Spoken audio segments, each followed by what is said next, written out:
In the zoning, it's 35,000 square feet per lot, correct? I think it's been about a month since I reviewed, but that's what the requirement is, right? That's correct. Is there a reason you didn't take any additional space away from parcel 3 to accommodate that? It was an agreement between the two landowners. As we have our property lines right now, I don't know, did any of you visit the property recently? We had some survey stakes that follow the new proposed property lines. So as it's proposed currently, it matches what would appear to be visually the lot line. Thank you. Other questions from the board members? No. No. No? All right. Is anybody here from the public that wants to speak for or against this variance? No? Back to the board. Any other questions from the board? Okay. Gonna vote on seeker. I make a motion for a type 2 action under seeker pursuant to NYCRR section 617.5 of the Environmental Code. Second. All those in favor? Aye.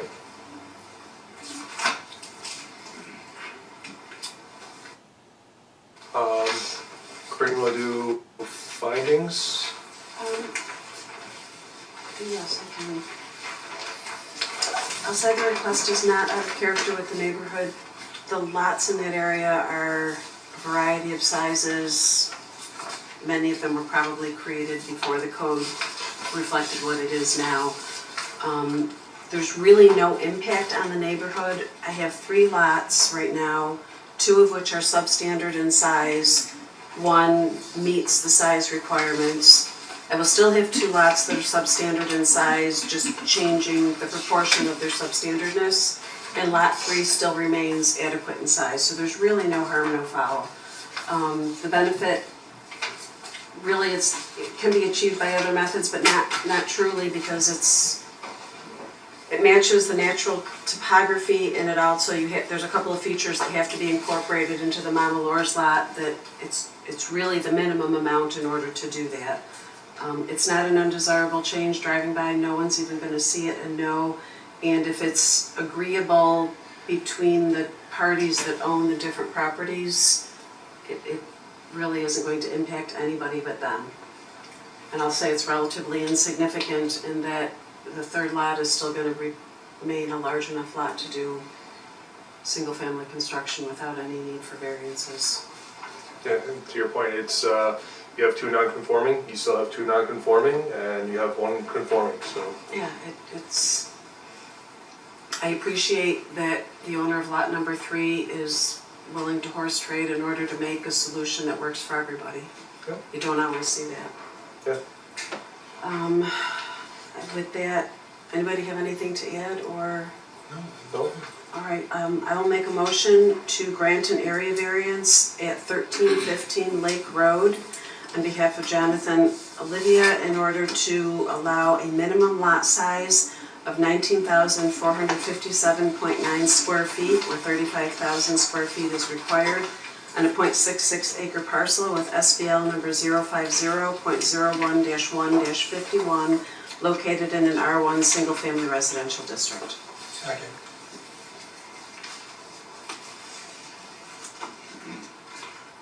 Mrs. Vola, Aye. Mr. Santola, Aye. Aye. Mr. Prescott, Aye. and Mr. Short. Aye. You have your area variance.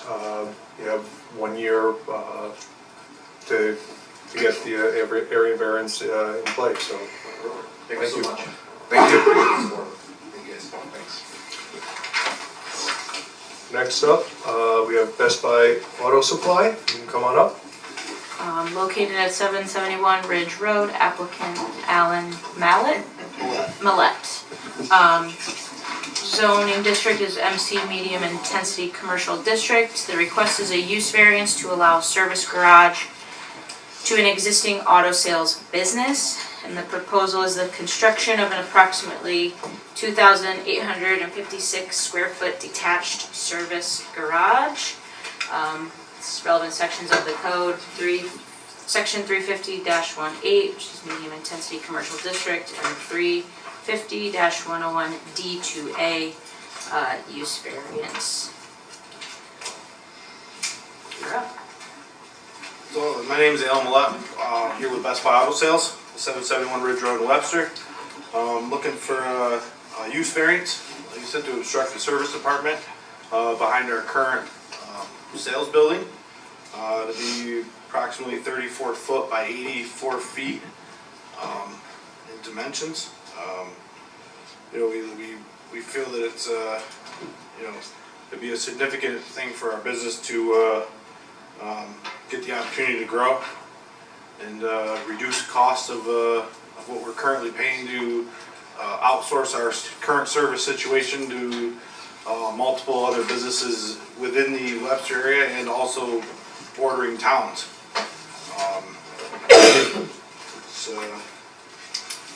I guess it's, in my opinion, it's just pretty self-explanatory what I'm asking for.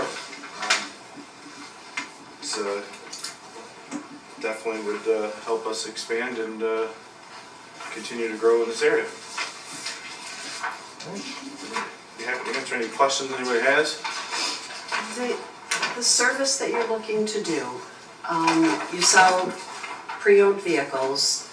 Do you do the are you looking for service because you do service on the vehicles beforehand, or do people come to you for repairs post-purchase? We're looking to service our own vehicles that we sell prior to getting them ready for our customers. Okay, That's the biggest portion of it.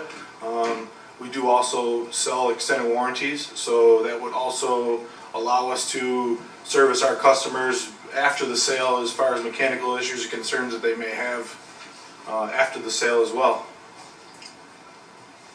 okay, thank you. Other questions from the board? How tall are you proposing the structure to be? I'm sorry, say that again, sir? How tall are you proposing the structure to be? My understanding, the height of the walls would have to be a 14 foot high in order to accommodate the lifts that would need to be put inside. Okay. If anybody in the audience wants to speak for or against this project, you can come on up. Back to the board. Any other questions from the board? Is it gonna be a metal building? Yes, we're looking to do pole barn style with metal outside. And all 5 doors in the same thing? It's at 5, right? Correct, 5, yep. That, let's see, that would be on the west side, I'm assuming? The parking lot side? Yes, the parking lot side, yes. Yep. Can you put on the record some proof regarding how you calculate the out-of-pocket cost of labor to external vendors as opposed to how that would compare to your own mechanics? You've got to pay, I'm assuming, some type of hourly rate, some benefits, and what that savings would look like for you. I mean, could you take a look at, for example, in the year 2024, what you spent out of pocket to an outside vendor, even if it's multiple mechanics, and compare it to what your cost savings would be if you could do it in-house? I mean, we haven't really figured out exactly the penny. I mean, it's just. Well, it's not really the penny, but the statute requires for the area variance, Right. right, that you gotta show some financial hardship. Correct. In a vacuum, just, I mean, I did include in the thing that, you know, in the last 70 days of 2025, from February 24th through May 5th of 2025, in them 70 days time frame, we've paid out in just labor costs in the area of $60,000. right. So I mean, So- to hire, you know, mechanics per hour and such would definitely be a significant savings to the business. No. Right, what I'm simply saying is if this were to be challenged, right, the board has the burden, actually you have the burden, but we have to show that the record would reflect the financial hardship. And let me just finish. And it's more of a conclusion if you show the gross number and say, I could do it cheaper. You may be 100% right, but can you establish what that would be? Yeah, well, I mean, with the economy growing the way it is and the cost of everything going up, I mean, some of the garages we've already are currently doing business with are asking for, you know, to increase our labor rates alone. And it's, you know, to continue to do business, it's going to be difficult to, you know, find labor rates that are affordable. They're willing to work, another business is willing to work within, you know, affordable guidelines and labor rates that incur as part of not only servicing the car before the sale, but, you know, standing behind all of our vehicles we sell after the sale. It's, you know, there's a lot of. Let me, I guess let me ask it this way. What are the labor rates that you are being charged from the outside vendors? Currently, right now, I'm being charged anywhere from $70 to $75 a labor hour. Okay, and what do you believe that you would be able to hire a mechanic for? We'd be able to hire a good mechanic for $25 to $30 an hour. Okay, so there's a difference of about $50 an hour, Correct. right? I think that this is more along the lines where you're. Right, and you gotta add in, you know, some benefits, you gotta build the building, Right. you gotta pay the taxes, you gotta pay the utilities, you gotta pay the supplies, you gotta buy the tools. And again, there may be a net savings there, but if it's a hardship is required, you gotta put something in the record. Right, and Right. what is the, what's the return on investment, or what is the, how long would it take to pay it off, including salaries, tools that you have to purchase, unless the mechanics are coming with their own tools? Mechanics generally do come with their own tools. You know, it's. So then, purchasing the building, hiring the employees, how long would it take to pay it off, based on what you're currently paying, and then obviously increased rates? Well, what we're currently paying, again, I would have to guesstimate it'd probably take a good 8 years, maybe 10 years. I mean, it all depends. I mean, the business of car sales is I always refer to as a roller coaster. You know what I mean? It's up and down. If business slows down, Takes longer. it takes longer. If business increases, which we're hoping being able to do something like this would hopefully allow us to increase our sales, it shouldn't take as long.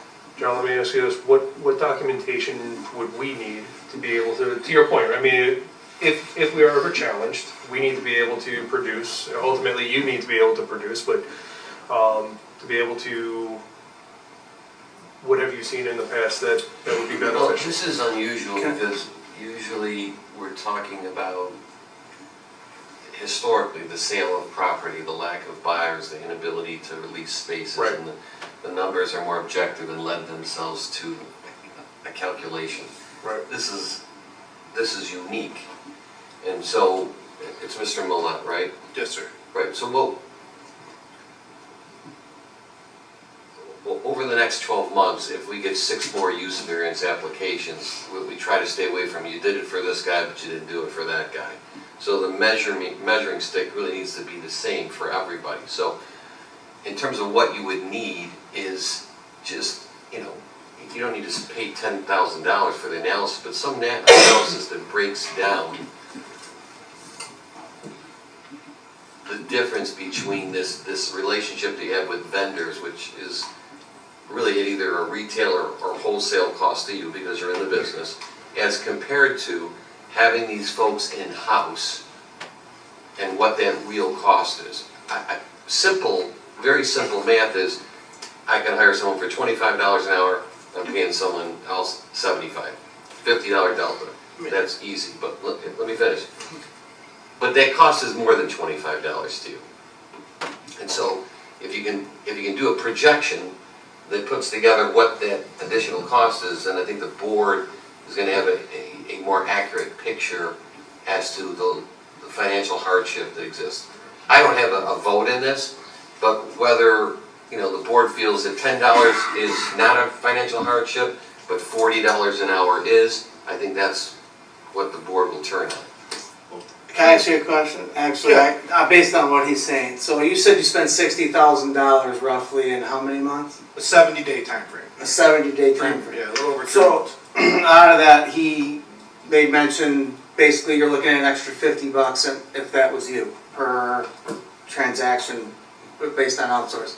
Do you know what the mortgage payment or the payment is gonna be on the building? I guess what he's looking for is, if you did 50 cars in that time, times, you know, $50 extra an hour, and each car was 4 hours, there's $200 per car. Out of that $200, how much is going to the building? How much is going to the insurance? How much is going to that kid? And at the end of the day, is that $200 leave you with 100 or $10? At the same time, you know, I look at the hardship could be at any given time, these businesses could just tell me they're no longer going to do business with us either. So now, you know, that would create an even more of a hardship to try to do business. Well, that's the other question. If they did do that. Is like turnaround time, as shops get busy, does it impact, say you're taking, you do a lot with Midas, you do a lot with Barth.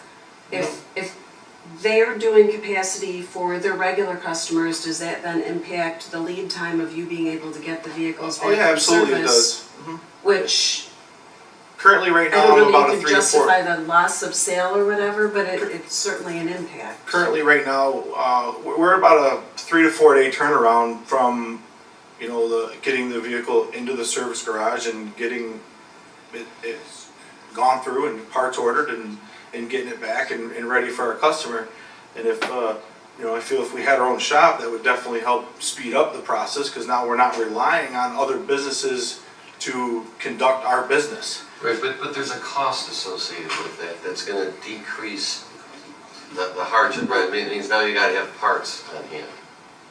A lot of mechanic shops don't do mufflers. Those because- figures are labor only costs. We already are currently paying, I'm currently ordering our own parts and having them shipped to these separate garages. So all of So- these bills that you've provided in your hardship statement, that's all That's labor? labor only. Are There's you no able parts involved to in that take amount. those numbers and convert, okay, this is labor when I go to Midas and I go to Barth and I go to whoever else, versus labor if it was my own, including, you know, I'm paying $20, $30 an hour, plus figure double that by the time you get benefits, so $60 an hour, but you have more control as well over the number of hours, not just the hourly rate. Is there a way that you Absolutely. could take this and make that a table of outsourced spending versus in-source spending? I mean, yeah, you could simplify it even as little as, you know, one job per se.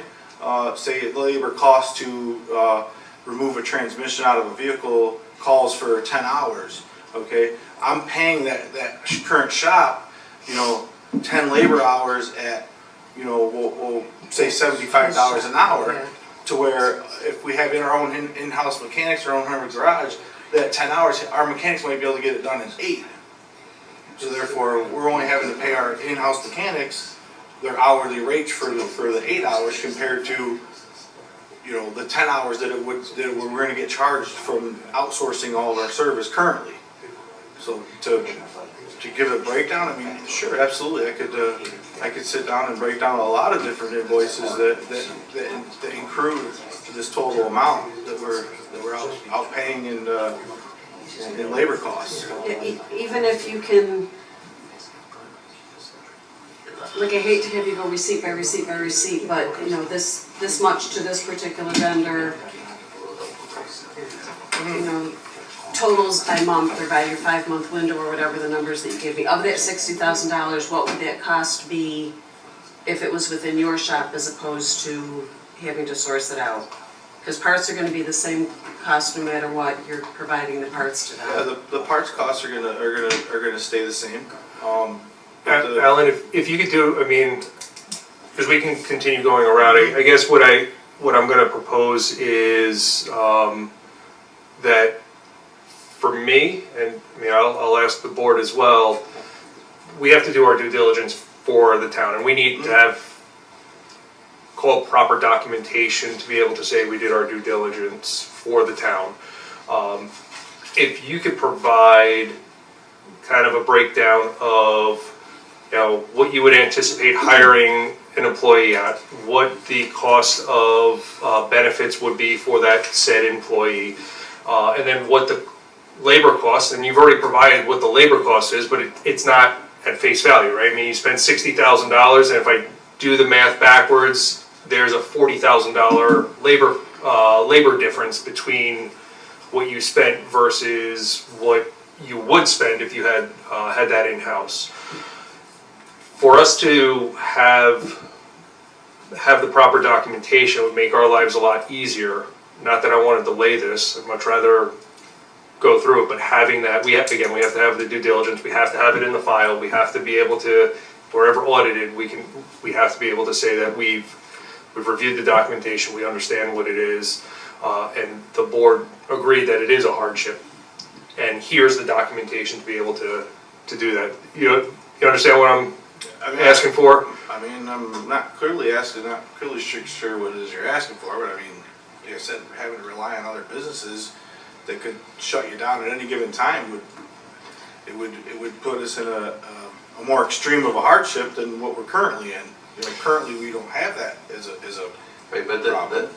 the requirement is a financial inability to achieve a reasonable return. I don't even think you've established what a reasonable return is. So if you look at the statute and the language, and then from there you put your presentation together and be able to persuade the board, hey, look, I can't get a reasonable return because these costs are, let's just assume a reasonable return on the sale of a used car is 15%. And let's say because of these mechanical costs, you're only getting 4%. But if you had your own shop, you'd get 15%. That's the kind of analysis the board would need to decide whether you're really under a financial hardship or it's just not a good location for that operation. It doesn't mean they're not going to approve it. They may very well approve it, but you got to give them the proof. Josh, can I ask a question? Sure. And the slide on the screen is exactly where I was going with this. The building 2 doors to the east is an auto sales operation that has a built-in service department. The business 2 doors to the west is an auto sales and service department, all within the same confines, all in the same MC zoned area. Across the street is outside storage, which allows auto service, but why are those allowed to have it, but not every business along that? It's a combination of they were either pre-existing non-conforming before the current MC regulations came into effect, or they pursued use variances. So they went, potentially they went and achieved the variances that we're asking for, and they provide the information necessary. Hyundai was Pitt's Pontiac, and that was here before, So for most of us existing, born. right, pre-existing non-conforming. The Nissan dealership, I don't remember, like it's always been, they needed an area variance to expand their service department. I don't remember them That's getting part a of the use Nissan's variance, part of but the I vision. don't. They're part of the vision group. So they have a vision building right across the street from Gardner where I get service. Henderson's old building, which is now Webster, is Right. it's on that side. So I know a little building, it's Yeah, the way. and that side of the road is allowed, Mhm. but on the south side of the road, we can't do it. Just based on how the zoning is. Right, or I think the Vision, the Chevy, and the Subaru, because Gardner has two. Right, because they've got the two. And then the Ford, they all have service departments. Yeah, And but they're allowed. The Chevy and the Ford are allowed because of being on the north the side of Vision the ones have road. it too, the old Pontiac building, Right, that has a service right. department. HC, right? So could, and maybe And this I think is, Thomas Landscaping breaks one of them up, correct me. right, Thomas Thomas is in Landscaping, yes. It's in between. between, it's a Yeah. weird. It's in between Vision, configuration Nissan, and us. Yeah, I just have one question for you. When you transport cars to wherever you're getting them taken care of for service, do you guys drive them yourself or do you like truck them over?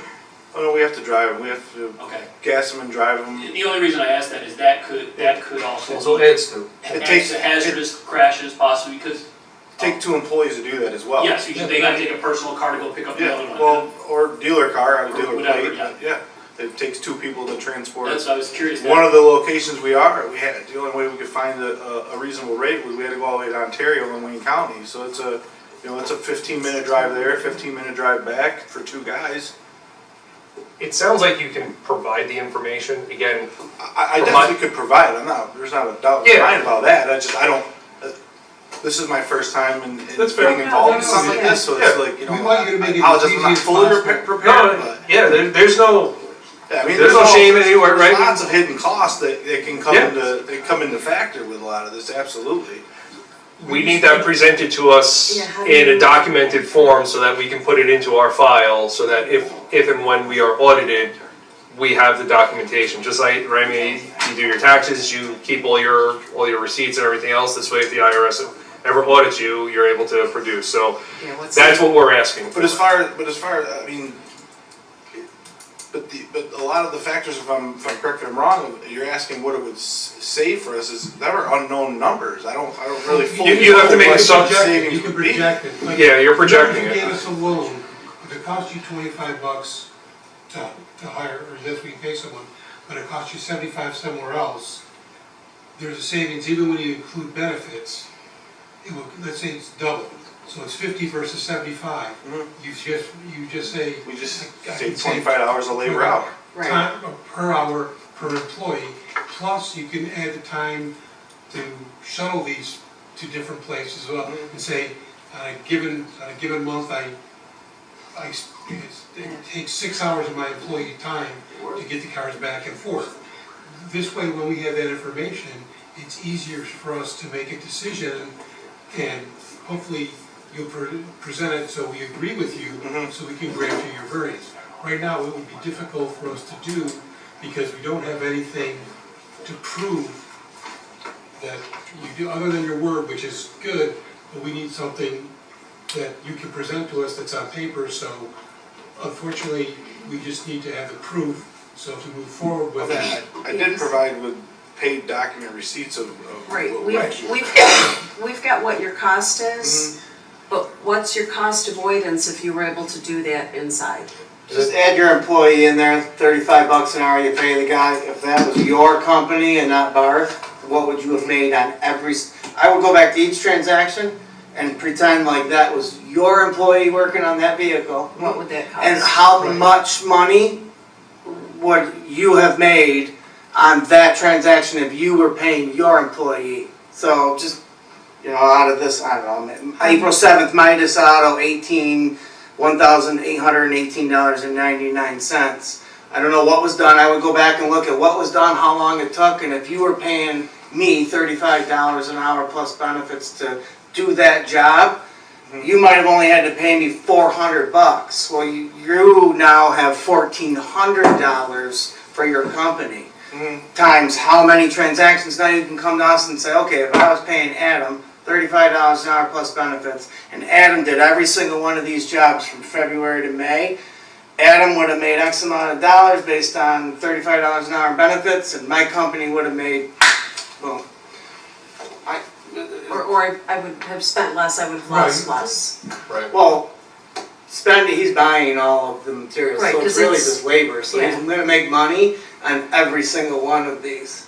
How do you want him to present it, in a spreadsheet? Yeah, I think a I spreadsheet think would be a the easiest spreadsheet way. of, outsourced cost, and then what your estimated cost would be if you were able to have done that in-house. And then we can look at that delta and it gives us, the numbers make sense, I understand what you're telling us, but if we say yes to you, we say no to someone else and someone turns around and sues us, we need to justify that. But this is why we said yes, because here's the data that shows the excess costs that you had to incur because you did not have the ability to do the service. So if you can show us, this is what you paid out, but this is what it would have been internally Plus you're saving the labor of the two guys driving back and forth to pick up and drop off cars.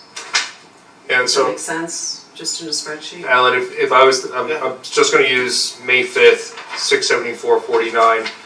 I'd have a column with cost, for outsource, 674.49, plus whatever the cost of your two employees to drive it there and back, plus the cost of whatever the gas is for you taking it to and from, right? So maybe you add another $20, $30 to that, maybe it's more. And then on the other column right next to it, what your cost would be if you were to do it in-house. Obviously, you lose the employees that are driving it, you lose the gas that isn't necessary, you have the hours that are necessary for the mechanic itself. And you give us an assumed rate, right? I mean, and that's the best you're gonna be able to do, we get it.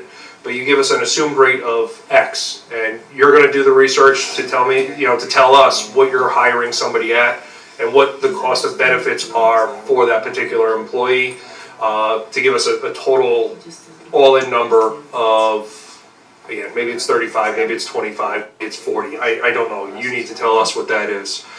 The other piece that I would like, and John alluded to this earlier, is what is industry standard for profitability on each car sold when you factor in auto repairs, and what is your average, right? Because this really then talks to what the hardship is. As John mentioned, if it's taking you, if industry standard is 10% profitability, and because the cost of auto repairs is continuing to increase, you're now down at 9% or 8%.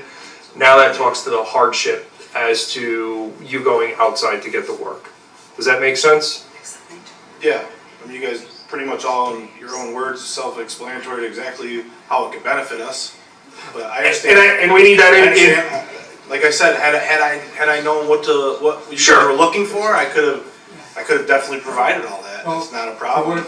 It's not gonna make you feel any better, but it's not the first time we've asked someone for additional information and come back the next meeting, and then they actually, reviewed it and got approval. So this is not, unfortunately for you, it's not an uncommon thing.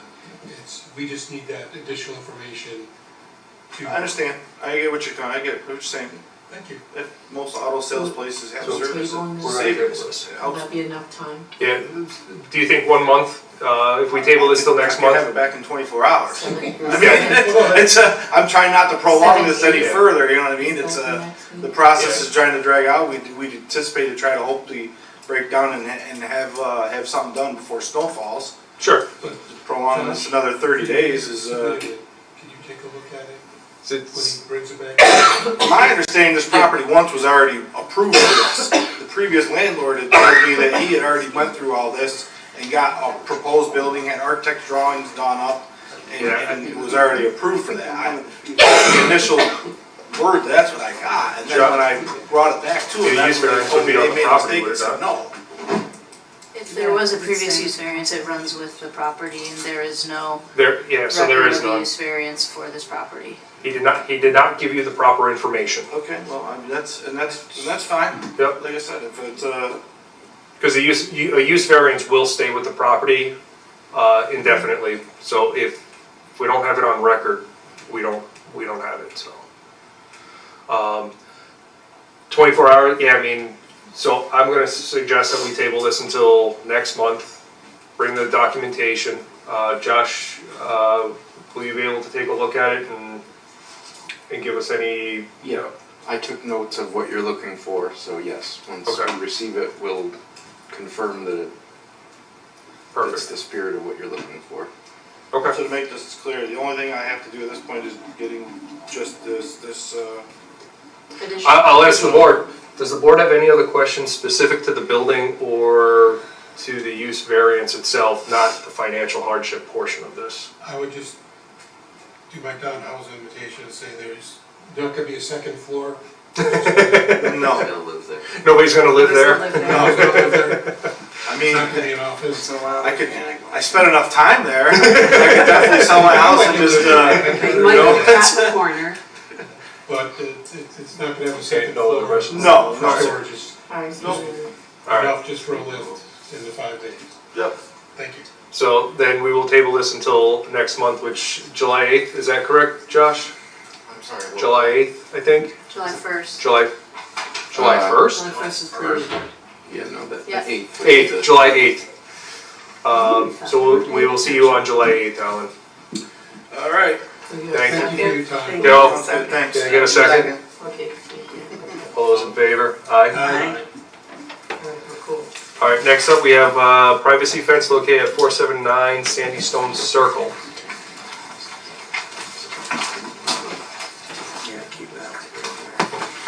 Property address is 479 Sandy Stone Circle, applicant Roland Mayer, and representing agent Roland Mayer. Zoning district is R3 Single Family Residential District.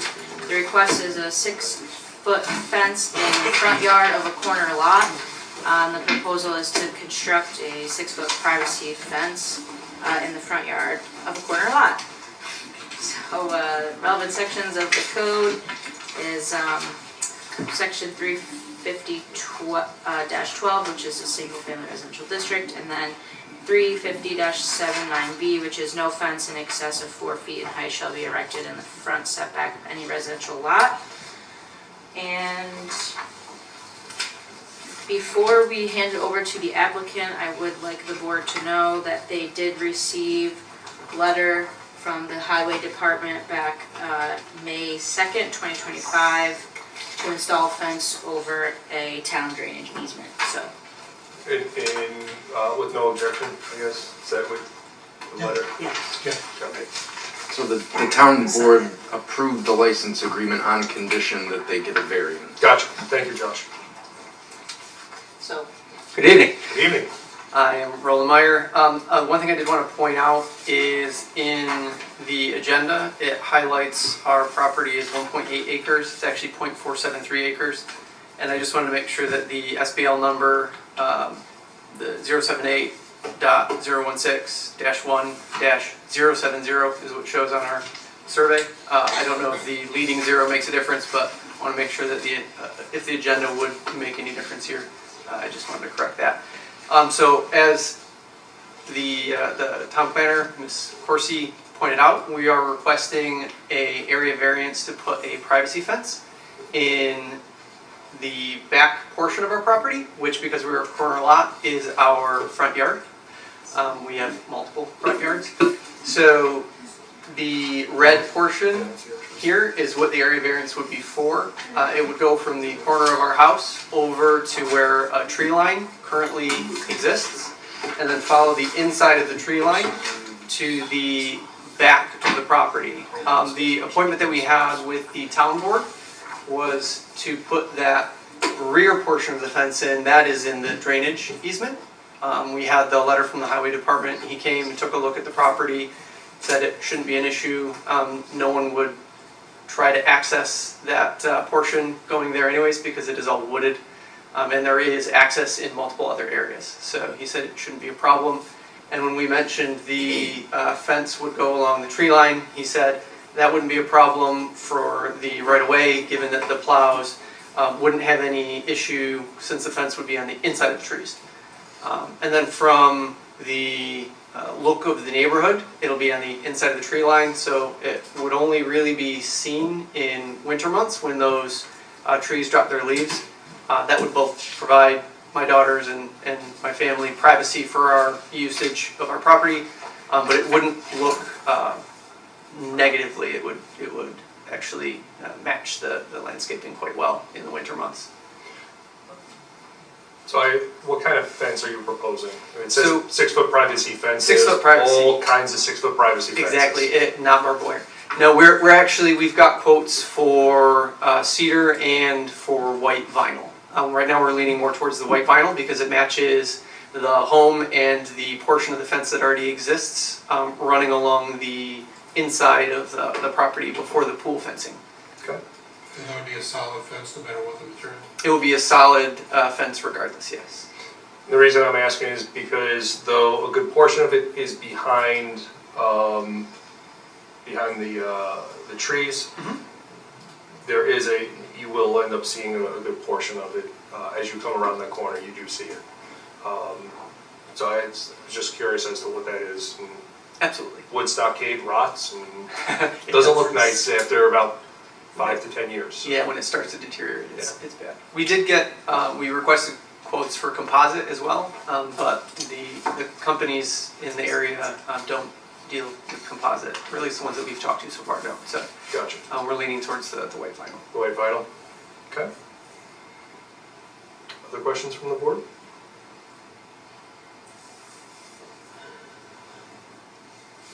No? Anybody in the audience want to speak for or against this project? You can come on up. All right. Back to the board. Any other questions from the board?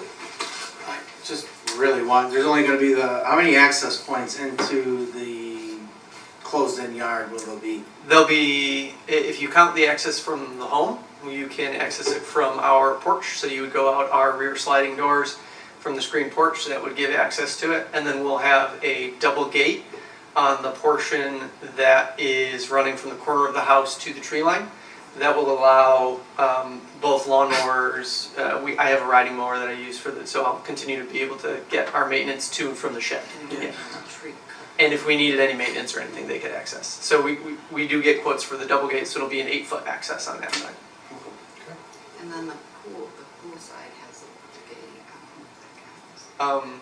Yes, there is, you see where it says gate right there in the existing vinyl? Yes. They could access the pool area from there and then from the pool area, another gate to access that fenced-in portion. But the intent is to put one 8-foot gate in the new section Correct. of fencing. Yes. Okay.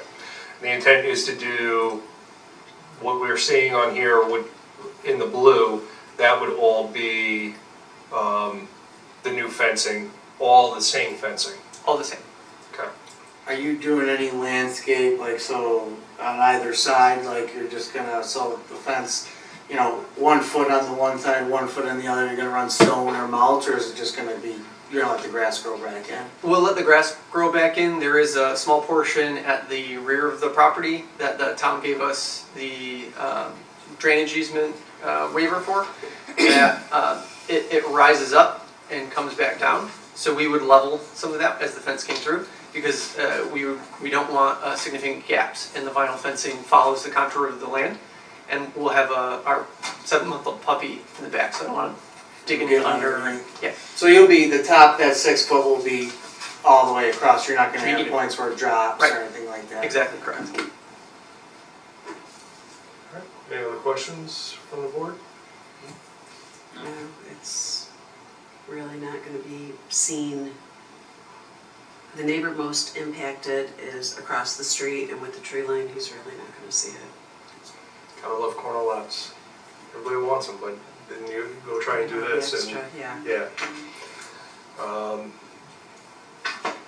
With that, I'm gonna do a motion on seeker.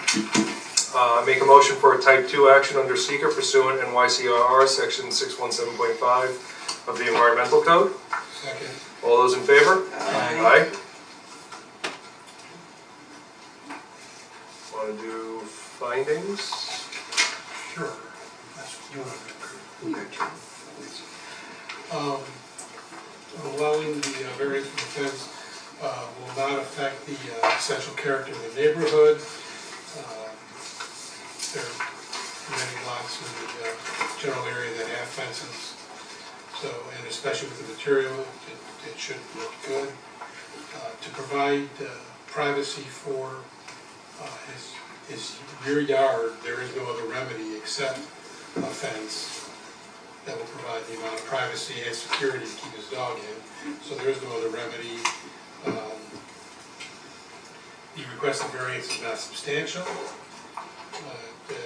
As Corinne mentioned, the only person that's really the mostly effective is across the street, and even that has some existing trees that should help screen it. And then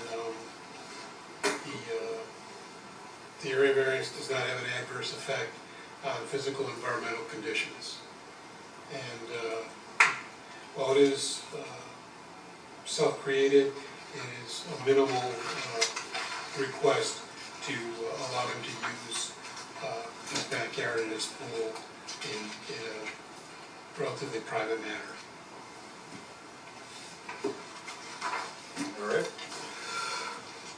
That, Do we want to add as well that the town board and the highway department have also agreed that this is okay to do? Yep. The zoning board, I would say that in in the the motion? motion versus the Okay. findings. all right, good motion? Sure, I'd like to make a motion that we allow an area variance located at 479 Sandy Stone Circle to applicant Roland Mayer to allow a fence in the front yard of a corner lot associated with the construction of a 6-foot tall privacy fence on a, what is it, 0.48 acres? 0.473, yes. Okay, 0.473 acre parcel, having SBL number 078.016-1-70, located in the R3 Single Family Residential District under sections 350-12 and 350-79 of the Code of the Town of Webster. Excuse me. Second? I'd like to just add to the 6-foot privacy fence either be cedar or Okay. white vinyl fencing.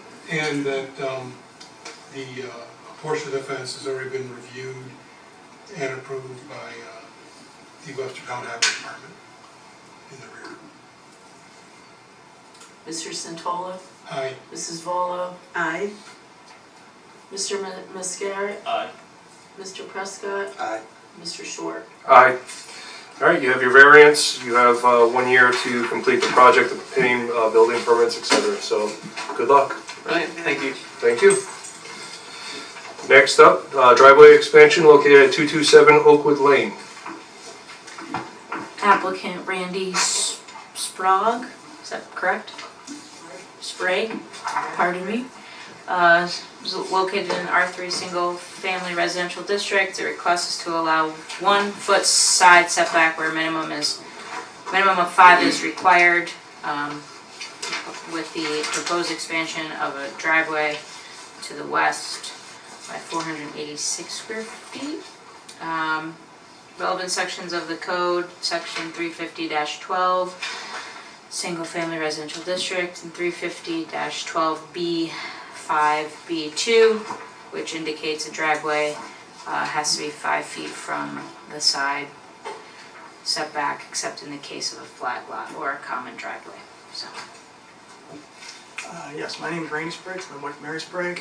Can you speak into the mic, please? I'm sorry. Randy Sprague, Mary Sprague. We're having our driveway replaced, dug up and repaired, and at the same time we are looking to have the driveway extended on the west side of the driveway and down the side of the west side of the garage, between our fence and between the garage. It would roughly be 1 foot, just over a foot from the property line, existing property line. Currently, it's just between the garage and the fence, it's just dirt, and then we had stone put in last year just to get rid of the mud. So we're just looking to improve the visibility of it and just improve the use of the area. So the intent is to pave where it is currently stone, is that correct? So that's just dirt right there, and we're gonna, the stone No, is picture on the right. You got Yes. stone behind the fence. correct. The intent is to pave over the stone. Correct, So it would be asphalt all the way back, is that correct? correct. Okay. What are you parking on, or what is the use for? The use, we have a third vehicle. In the winter, the vehicle will probably be parked behind the fence.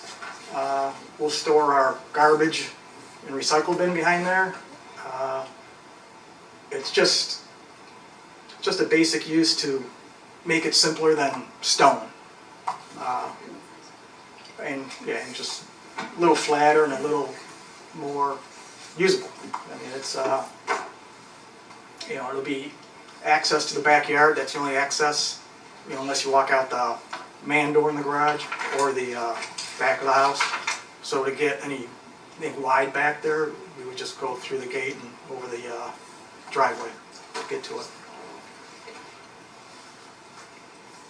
So access to the backyard isn't changing by putting the driveway No, there? access isn't changing.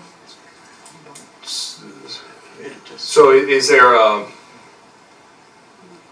at the end of the day, is it, you said garbage, a third vehicle would be parked there? in the wintertime, we'll park a third vehicle behind the gate. Okay, Currently, the third vehicle is parked in the driveway behind one of the cars.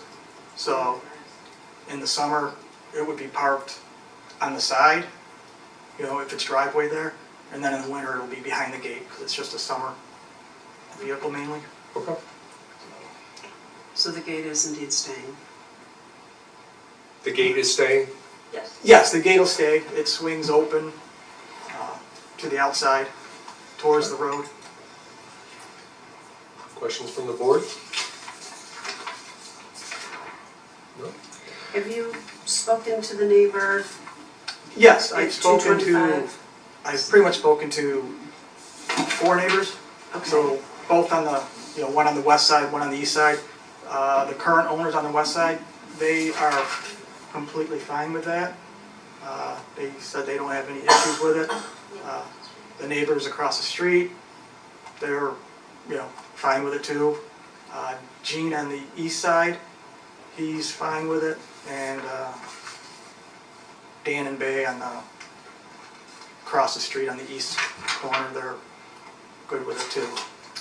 And the other one on the west corner, there, it's currently a rental. So the owner's out of state. I haven't been able to contact them. That'll open up to anybody from the public, want to speak for or against this project? Nope. Back to the board. Any other questions from the board? No? All right. I'd like to make a motion for a type 2 action under seeker pursuant to NYCRR section 617.5 of the Environmental Code. Second. All those in favor? Aye.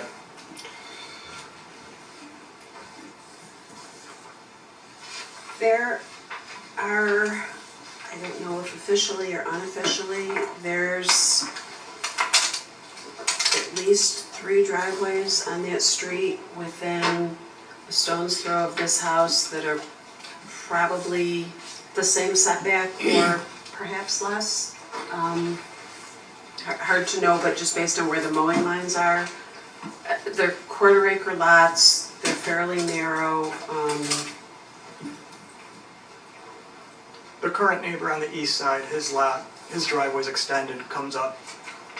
It's probably 1.5 feet, 2 feet from our property line. Yeah. And as long as it doesn't change the drainage to the neighbor's yard, it's fairly common in that whole off of the Webster section of town.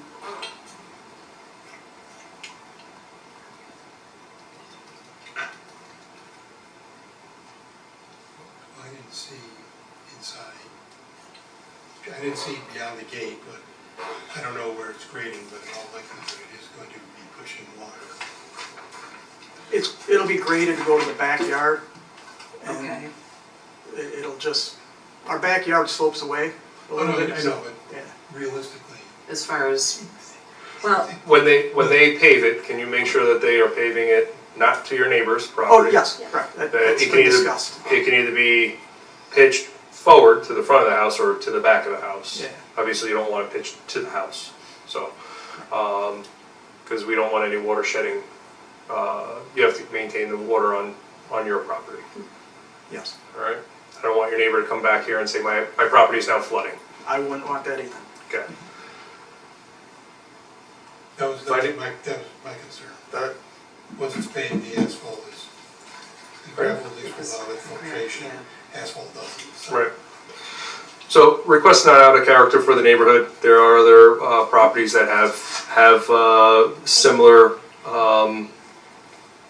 driveways that are there. It's not going to be detriment to nearby properties, especially if you are having it graded properly and so it is sloped either to the back of the house or to the front of the house, not away from the house. The benefit really is not achievable by any other method to have a paved access point. You want it next to where the garage is. That really is the only access point itself. This is not substantial. The fencing, the the look of the neighborhood, the look of the house is not going to change by doing this. There's no adverse effects, physical to environmental. Difficulty, though self-created, is not of significance, and it's not a undesirable change. So I think, does anybody else want to add anything else to the findings? Most people won't even know that it's paved Right. as they drive around. Right, because So it's- Right. It's a dirt area right now, it'll actually look nicer. Yeah, I think, the asphalt will actually improve it. Yep. All right, I'd like to, area variance to allow a 1-foot side setback at 227 Oakwood Lane, where a minimum of a 5-foot setback is required in association with a driveway expansion along the side of the garage for, on a 0.28 acre parcel having SPL 078.05-1-63, located in the R3 Single Family District under section 350-12 of the Code of Webster, to also have the drainage slope to be either to the rear of the property or to the front of the property. Second? Mr. Short, Aye? Mrs. Volo, Aye. Mr. Prescott, Aye. Mr. Santola, Mr. Mascaro. Aye. All right, you have your variance, you have 1 year to complete the project. I believe you still need to obtain a building permit, correct, Josh? Yes. Building, so you also have to obtain a building permit for it. All right, thank you. Good luck. Thank you. All right. Okay, next up we have Lockwood Electric at 633 Basket Road. Applicants Lon Lockwood, representing agent Greg McMahon from McMahon LaRue. It's located in the industrial district. The request is an east front buffer area of 26.60 feet where 50 is required, a south side buffer area of 13.20 feet where 20 is required, a north side buffer area of 19.2 feet where 20 is required, and a west rear buffer area of 24.1 feet where 25 feet is required in association with the construction of a new electric facility. Good evening, I'm Greg McMahon, McMahon LaRue, and also Lon Lockwood, who is the applicant.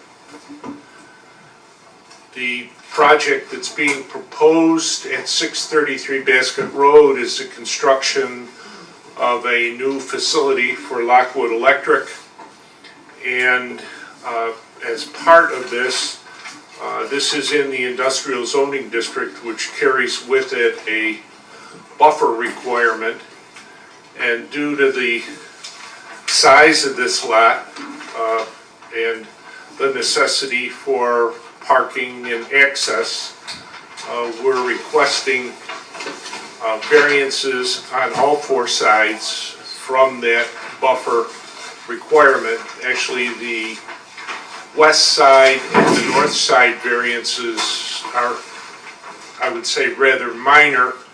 The larger ones are on the east side and the south side of the project. And these variances are for parking, are for pavement, they're not for the building. And we're mitigating with landscaping. On the east side of the building, there's an existing row of large evergreens along the west side, and we feel it's in keeping with the neighborhood. There are several other industrial uses on parcels in this area that have paving or other facilities which we feel are within the same distance from property lines as we're proposing. So, We'd be happy one to- question I have, in the project overview that you provided us, you listed office space for Lockwood Electric, fleet parking and vehicle maintenance facilities, leasable garage spaces for other tenants, and a dog daycare facility. Can you talk a little bit more about the dog daycare facility? Sure. It's a business that we're gonna start after we build the building. I have two of my kids that are interested in opening this dog daycare. So that's what that portion's for, so they can run a business.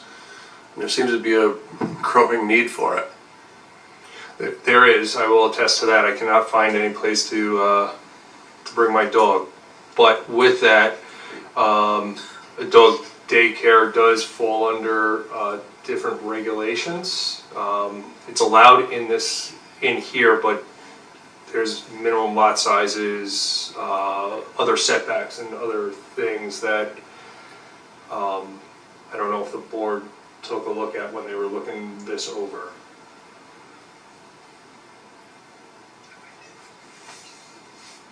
Yes, but not knowing where within the site the dog daycare is, I figured that would need a This permit or conversation. variances later, so. Josh, can you address that at all?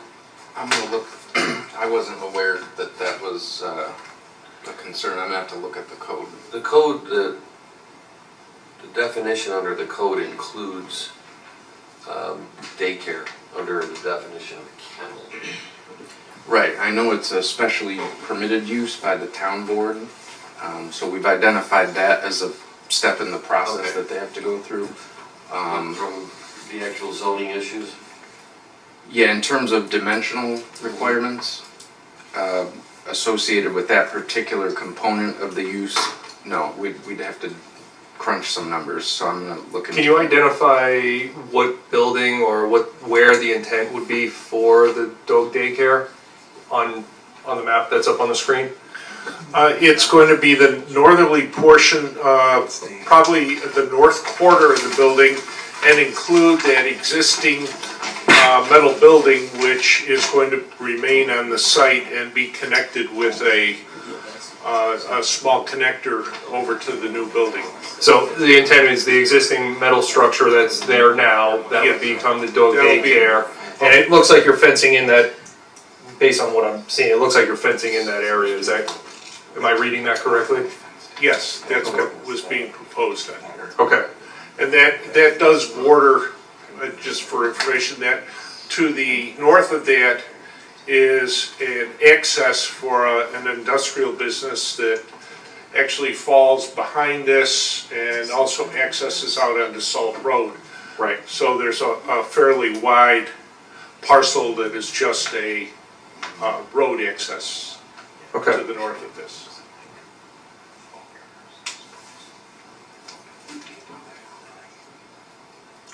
So, Josh, the only other, I mean, from a zoning standpoint, under 350-22 for, again, the dog daycare portion of this, there's the minimum lot size of 63,000 square feet, which this is probably pretty close to that, because this is an acre and a half roughly, right? So, be pretty close to that.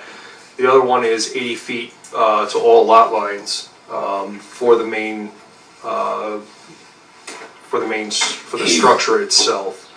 And then it gets into noise barriers and confinement and other components, but from that standpoint, from a dimensional standpoint, it's those components there.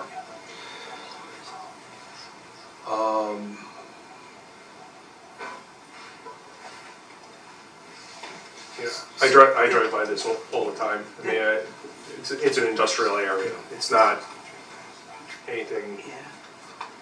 Sorry, you were gonna say something, Corinne? No, I just, if the kennel business were to be part of it, and I guess I looked at it, that as a separate, that's gonna need permits from the town and probably variances in order for that portion of it. So I looked at the building and then the kennels, yep, we'd like to do that if we could. Which, let me ask you that, if we were to strike a dog daycare facility from this project overview, to be able to move forward with the building, I think kind of along the lines of what you're saying, Corinne, and then at a later time come for the variances and needs for the dog kennel, dog daycare, would that be acceptable to you? I'm not sure what that would mean. I think what Well, they're 'cause saying, Would you stop the project, is that what you're asking, would you not do The it? variance isn't for the kennel, that's part of their, this is what we'd like to put That's in their, here. that's their operation. That's They're what asking they'd for like the to do, building. but they're asking for the building and the buffers. So we would just, if anything we would hear, I would think, would just be for the building and the setbacks, not how they plan to. I just don't wanna say yes, and it's in here, that it's gonna be a dog daycare, and then all of a sudden, dog Condition it? daycare sets Well, up. and- No, we and could we- condition it, Yeah, I absolutely. think that would be a Only we have an attorney condition. to ask. We'll carve it up. Okay, yeah, because that would be, in order to do that, there would be permits that are required anyway. We've done that for any of the dog daycares in town, they've all had to come before this board. Okay, But it doesn't say dog daycare in the. But it's not in the application. it's not in the application So- itself, Or okay. in the, We could give Right. approval to build the building. Yep. And then, Okay, we acknowledge that there is a town board special use permit required for that particular use on this. okay. yep, And Okay. just to clarify, we were just reviewing the code. For the doggy daycare, it would only require a variance for the 80 feet from the property line. So the lot size is within the yeah, minimum I figured it was and pretty close to everything, it. yep, Yep. so, Okay, just so that's on the record. alright. And I guess I'd just like to say, none of the neighbors have, they're all happy for me to do it. The waste management is the closest. And the water authority, yeah, I don't see it being an issue in any way, shape, or form, it's just, again, dotting our i's, crossing our t's as well. So, Well, and the neighbors across the street, even though it's industrial area, there are residences across the street. But the current location of the business is across the street, so they're already looking at this lot. right. Yep, including the, he was right across. that's it, he lives right across, that's right, yep. He's never gonna leave work. So your Right. view will be better. Your commute will be incredibly short. You're within walking distance. That's the plan. Alright, any questions from the board outside of the dog daycare? No? Anybody from the public want to speak for or against this project? Please come on up. Nope. Back to the board. Any other questions you guys might have? I do have a question. What is the proposed height that you are looking at for the building?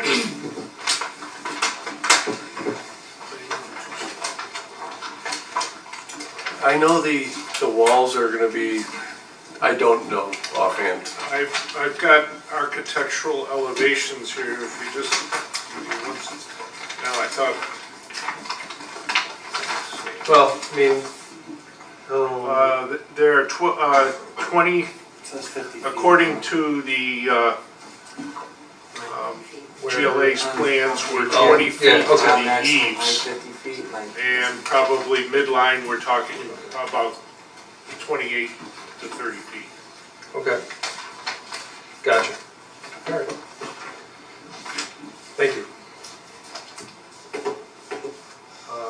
Any other questions from the board?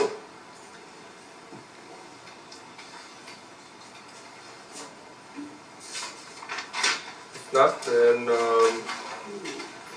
Corinne, you good? No, yeah, No, yeah, I'm good. yes? Okay. No questions. Alright, I'm gonna make a motion for a type 2 action under seeker pursuant to NYCRR section 617.5 of the environmental code. Second. All those in favor? Aye. Findings? Alright.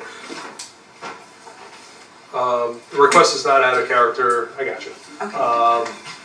Not out of character for the neighborhood, there is residential on one side, but it is an industrial area. I mean, we got waste management right down the road, there's, the water authority is right there. Right, yeah, there's now a milk plant, right, so it's not out of character for the neighborhood. This won't be a detriment to any of the nearby properties. The benefit is not achievable by any other method due to the need for the parking spaces, the size of the building, and the size of the lot itself really doesn't provide the adequate space for the buffer zone itself. It's not a substantial request, again, because of all the industrial buildings around it. There's no adverse effect to the environmental around the area itself. Difficulty self-created at the end because the applicant wants the building there, but again, there is no other way to really achieve the parking requirements, the size of the building for the company, for his company. With that, any other findings anybody else wants to add? The buffer, it's to the parking area, it's not to the building. So it's not like the building is gonna be closer to the lot line than allowed, it's just a parking area. It's just the buffer. Building's 103 feet away from the Yep. right of way. So And you've that's- got planting shown on the preliminary site plan, so I'm assuming that you're gonna do some zhuzhing just to make it attractive to the neighbors across the street. Yes, absolutely. All right, with that, Do you want me to make a Go for it. motion, or do you want to? yeah, you got it. All right, I would like to make a motion to grant an area variance at 633 Basket Road to allow an east side, which is the front buffer area, of 26.6 feet, where 50 feet is required. A south side buffer area of 13.2 feet, where 20 feet is required. A north side buffer area of 19.2 feet, where 20 feet is required. And a west rear buffer area of 24.1 feet, where 25 feet is required, on a 1.5 acre parcel with SPL number 066.03-1-9.11, located in an IN industrial district. Second. Mrs. Fuller, Aye. Mr. Santola, Aye. Mr. Mascara, Aye. Mr. Prescott, Aye. Mr. Short. All right, you have your variance, you have 1 year to complete, you're gonna need building permits, and if you go and do a doggy daycare, you're gonna need a planning board and other approvals as well, so. Thank you. Thank you. Thank you. Next up, commercial vehicle parking located at 741 Haley Drive. Applicant Bridget Fitzgerald, zoning district R3, single-family residential district. The request is to allow parking of a 20-foot commercial food truck on a crushed stone pad in the backyard. Sections of code that are relevant to this is 350-12, which is R3 single-family residential, 350-44D, which states commercial vehicle which is not a semi-tractor, trailer, semi-trailer or construction vehicle having an overall length of 21 feet or less may be parked outside of private property in residential district, subject to the following conditions, which brings us to 350-44D2. Such vehicle shall only be parked on the driveway or in the garage. Hi, I'm Bridget Fitzgerald at 741 Haley Drive. I am asking to park our small food truck of 20 feet by 10 foot tall in our backyard area due to the unique structure of our land. It would be visible to one lot, which is lot 51 on the map. But there is wooded area and 40 feet plus, 40 feet to their lot line of wooded area. There is some trees, like some foliage that's missing from that area. We have parked it there for the past 3 years and no one's seen it. We didn't know we were doing anything wrong. We had a crusher pad, stone pad poured to park the vehicle. And then last year we got a complaint because I was pregnant. We didn't get it into storage. We got it into storage a month later than we usually do. So we're just asking to park it there during foliage season of from end of May to, end of September, if possible, rather than using the front driveway. Cause that's where my husband uses, he unloads and loads, our brick and mortar, products in, from our garage into his vehicle. So. And we are trying to, make everyone happy. We don't want problems in the neighborhood. We are friends with most of the neighborhood and nobody really has a problem. But besides the one lot, I think that can see it probably has a problem. So we were thinking we can put, a camo netting. I think a lot of the neighbors kind of requested that we put a camo netting, like as a solution, to those neighbors. Maybe that would like match the foliage. We did look into planting trees, which was really not cost effective for us. And we looked into fencing, which my husband really doesn't want to do. But we're willing to and open to any ideas. Questions from the board? You go. You said you park it, you want to from May till September, and then after that goes into a storage? Yes, which is an hour away. So it's only a few months out of the year that you're looking to do it for more of a convenience factor? Correct. So, is that your shed right next to it, I'm assuming? Yes, yeah. Other questions from the board? Okay, you said your husband doesn't want to do a fence, why not? I think You just, already, from what I see, I said you already have a fence.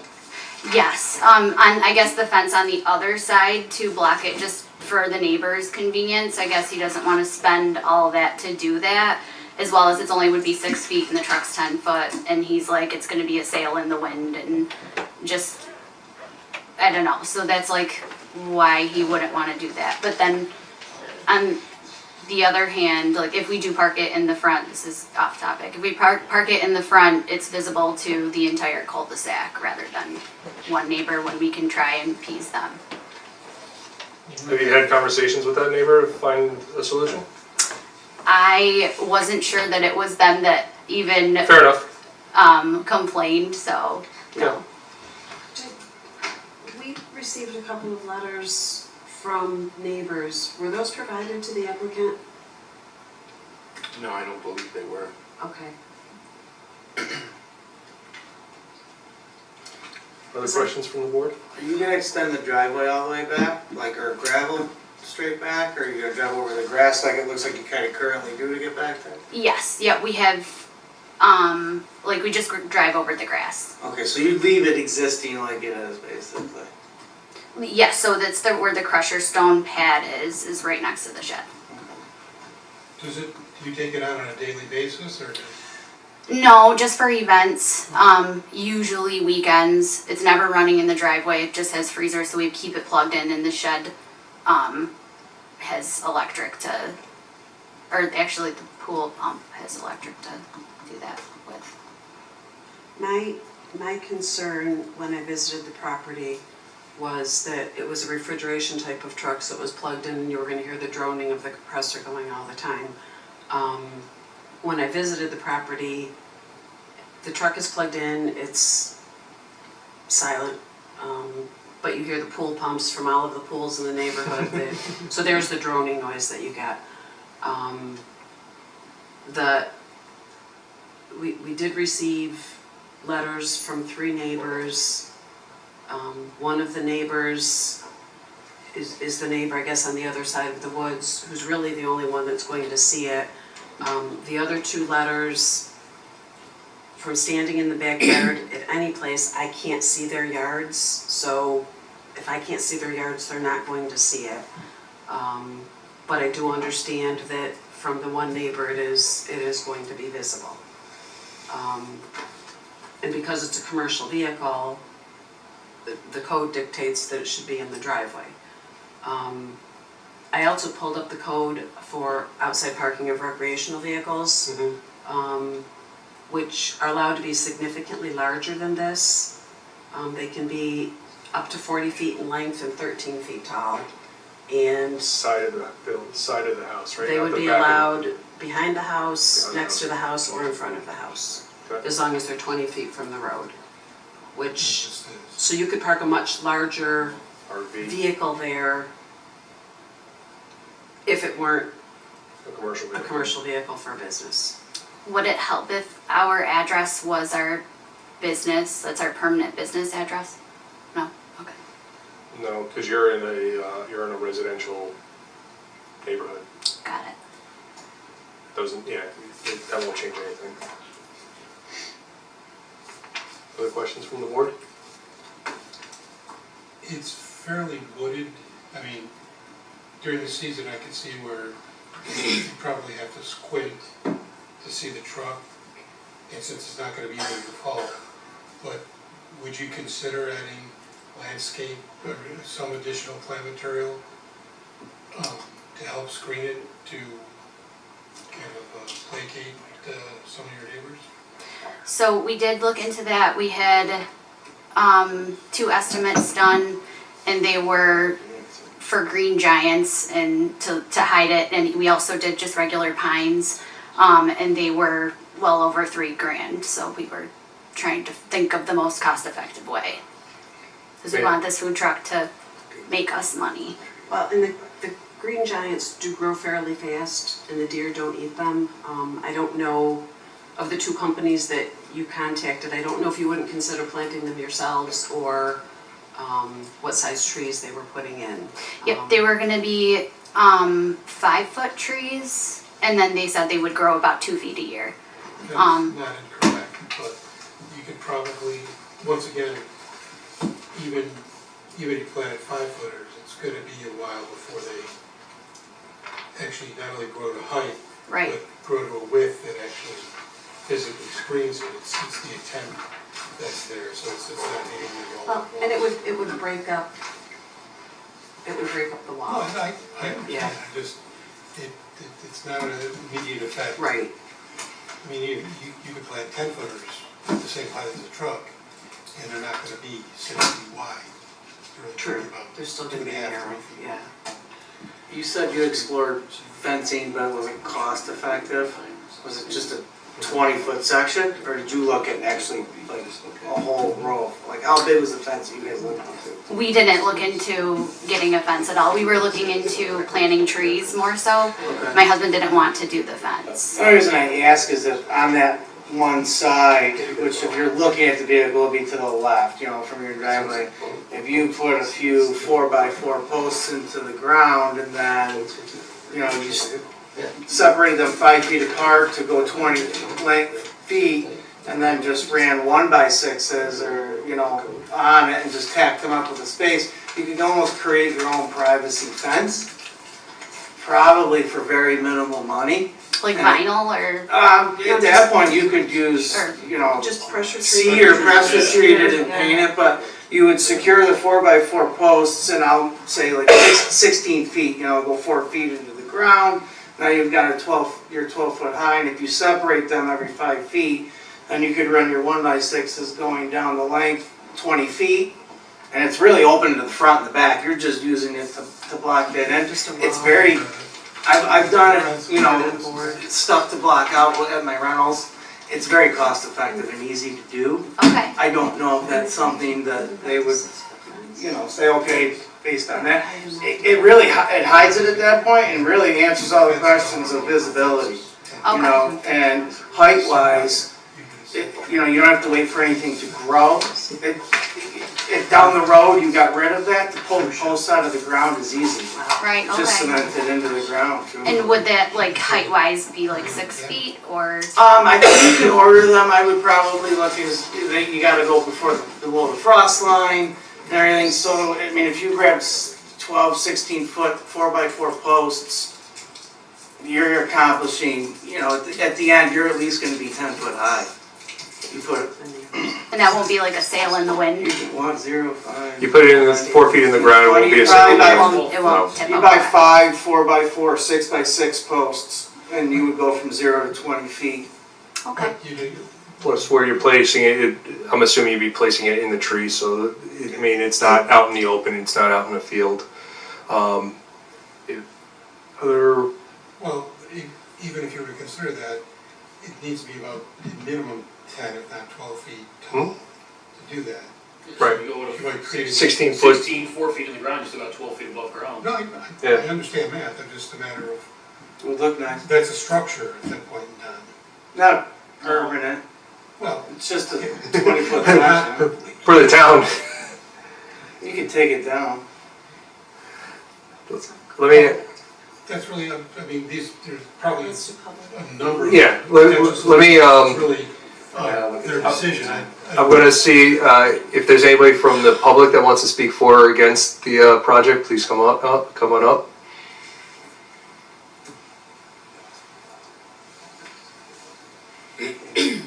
Well, nice to meet you too. So I'm Tom. Please state your name, address, and, I got it. yep. I'm Tom Pikunka. I live at 745 Haley Drive. I live on the northeast side of the property that's asking for a variance, which I'm adamantly opposed to.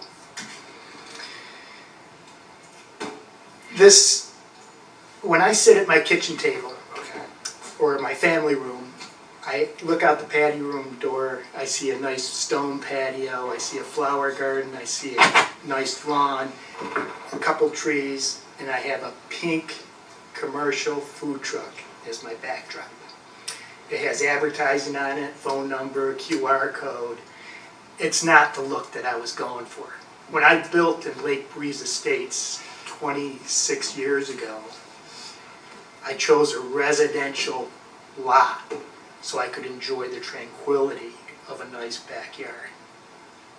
I didn't choose to go to a strip mall, next to a restaurant, next to a billboard, next to a parking lot, or a commercial lot. I chose a residential lot. It's, I'm quite shocked at some of the comments that were made here, but you know, we have kids in the backyard. That commercial truck is driven in the backyard, has a hot undercarriage. Kids kick balls, they hit balls, they chase balls.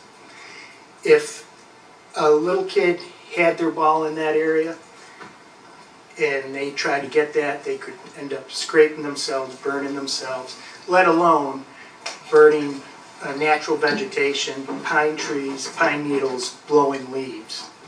It's a residence. It's not a commercial lot. You know, then having a food truck, that brings a different aspect. Okay, we got food scraps. I've been in some of the nicest restaurants, and I've seen what goes on. There's, you know, are we going to have an increased rodent problem, mice, rats? I've been complaining about this for 3 years, 2.5 years actually.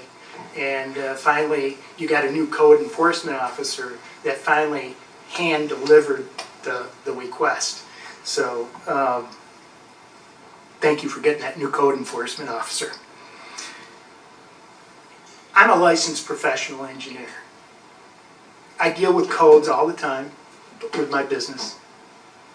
And codes, the main purpose of them are for the health, the safety, and the general welfare of the community. I don't see where having a commercial food truck in a residential lot is going to meet those standards. And fortunately, the town of Webster put together a code book that includes 350-44 that doesn't allow this. And as far as 16-foot holes in the ground. So let me ask you this, right? Because the code does allow a commercial truck or commercial vehicle on the property, right? So they can have the vehicle in their driveway. So that is allowed. Absolutely. So let me ask, is there something that I mean, right now it's affecting one person. That person is you, right? I mean, at the end of the day, it's not affecting 737, 743, 735, or at least they haven't voiced their opinion. So I guess my question, we can by all means say no, and it'll most likely be parked in the driveway. which would then be affecting more people. It won't affect you because you won't be able to see the driveway. That's not true. Is there an opportunity for some level of screening, or is there something, and that's why I asked earlier if the applicant had a conversation with the neighbors, which, here's the discussion, is there something that would be amenable to you for that, right, is my question. So I was gonna finish my conversation, or my facts here. You know, having this commercial food truck it's certainly gonna devalue my property and potentially my neighbor's property. That the owner has options. They can park it in their garage, modifications, they can park it in their driveway, or they can park it off-site. This is a residential neighborhood. And, you know, I trust that the zoning board is gonna uphold the codes that the town of Webster put in place. So, And as going far as- back- Excuse me, sir. As far as Your 5 minutes are up, so I mean, No, at this my- point, Okay, I'd like to know how it devalues your property well, and everybody else. I'm in real estate, so I just wanna know how it devalues your property. okay, so I'm in a residential area. Yep. I'm not next to a commercial lot. A residential area has a different value than a commercial lot. And if I have to have a pink food truck with advertising on it, you know, you were the gentleman that asked, you suggested 16-foot poles. Now, if I'm not mistaken, you only allowed a 4-foot fence, and maybe you could get a variance for a 6-foot fence, but 20-foot poles? No. First of all, 4 foot of it would go on the ground, so you'd be left with a 12-foot high fence. So I can put up a 12-foot fence? If you come here and ask permission to do so, absolutely, and with the right reasoning, you could be granted to do that. But you still haven't answered my question. How does it devalue your property? She's not running the business out of there. She doesn't have customers coming to the home. She's storing her vehicle there to then take her business out of Webster. So how does it devalue your property? Because we've got a pink food truck in our backyard So- that is visible from our. So if your neighbor buys a purple car and parks it in the driveway, does that devalue your property? Because Not that's at all. ugly. Not at all, because a purple car is about 4 foot, maybe 5 foot high. I don't have a 10-foot. or a pink RV. Camper? What about camper? An RV. An RV is usually tan or brown. Usually. But it's twice the size. What if she decided to get a pink one? I'm just trying to figure out what it is, because you already admit that she could park it in her driveway. Yes, because that's what your code says. Right, and you would have no problem with that then? I don't have a problem with that. She can do what the code says. So it still devalues the property then? Parked in the backyard or parked in the driveway, it's just parked. It's in a driveway. It's not in a residential backyard. And how does that change the driveway to the backyard? The resident doesn't change. Kids play in the backyard. That development has houses around I've it. sold enough over there, I'm well aware. Okay. And they're going quite high over there, so it doesn't seem to bother people to spend $750,000. We don't use our back patio anymore. The past 3 years, we haven't even put out our table and chairs and our umbrella So, because And your it kids, adds stress. and your kids you have a We don't want to fenced-in sit up pool. there. I'm gonna go back to my previous question. Is there something that could be done if a barrier of sorts was put up to block the view of that vehicle, right? Because as of right now, what I'm hearing is that you're not using your backyard because there's a pink vehicle in your backyard. At the end of the day, that's pretty much it. It's a visual eyesore. I'm gonna just use that word, right? Did you hear my other points about the health and safety aspect? I don't see a health and safety issue. Safety issue. No, so having a commercial food, She's not running it. She's not running She's not running it customers there. coming to the home. You have food in your fridge. I mean, she's So not you running. have just as many issues as the food in your fridge that she does. So are you bringing mice and rats to the neighborhood? They're in my house. My fridge is in my house. So It's not, Hers I is don't know, enclosed in the the trunk. vehicle. I'm getting a very odd response that the zoning board is willing to change the code that the town of Webster has put in place. No, she's Sir- asking for Sir- relief from a specific Yeah. code. But this is a self-created problem. It's self-created, right? It's a business Everybody's being run out of a Everybody's is house. self-created. You always have the option of moving or doing something. So there's very few applications that I've seen where you can fall back on it's self-created. So aside from that, in all theory, if she were to park it in her driveway, you still would not be able to use your back patio because it affects you so negatively. No, You said you could see her driveway. I can. If I go upstairs, I can see her driveway. So will you stop using your upstairs? Yeah, you're not gonna go. No, because I don't look at my windows usually up from the upstairs. Okay. Then how do you know you can see her I driveway? mean, she can't see the pink food truck from her backyard or her. Well, it's I behind. hope she It's can. behind your shed. Well, I'm trying to make you happy, I'm not trying to. Well, you should have talked to me, You should have talked to me, how did I know it was you? because I wrote a letter. Okay, I would like I- I to just. have a public Guys, record. guys, Hold on. guys. If we, let's, thank you for voicing your concerns. The 5 minutes has lapsed, so let's bring it back to the board to discuss any further questions that you have. And we'll bring the applicant back to the podium, and we will continue forward Thank you. with the Very variance good. process. With all that we've just heard, additional discussion from the board?